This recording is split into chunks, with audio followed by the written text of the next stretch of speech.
சென்னை நகரில் புண்ணிய பூமியான மயிலாப்பூரில் அமைந்துள்ளது அருள்மிகு அமிர்தவல்லி தாயார் சமேத ஸ்ரீ மாதவ பெருமாள் ஆலயம்.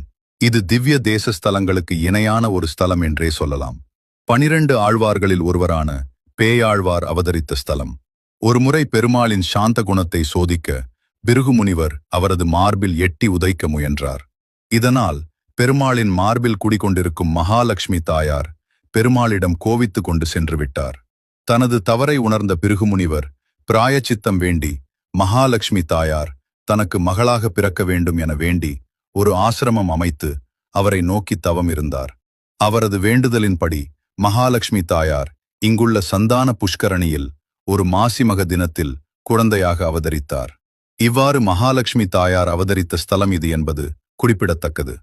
பெருமாளும் கல்யாண மாதவராக அவதரித்து அமிர்தவல்லி தாயாரை மனம் புரிந்து கொண்டார். இத்திருக்கோயில் இப்போது இருக்கும் இடத்தில்தான் பிருகுமுனிவரின் ஆசிரமம் அமைந்திருந்தது.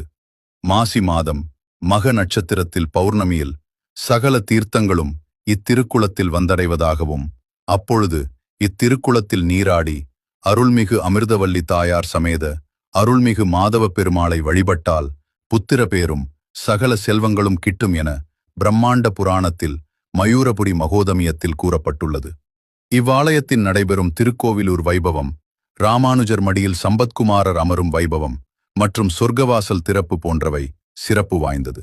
ஒருமுறை வேதவியாசர் நாரதரிடம் பூலோகத்தில் தோஷமில்லாத ஸ்தலம் எது என்று கேட்டபோது அவர் இந்த ஆலயத்தினை காட்டினாராம்.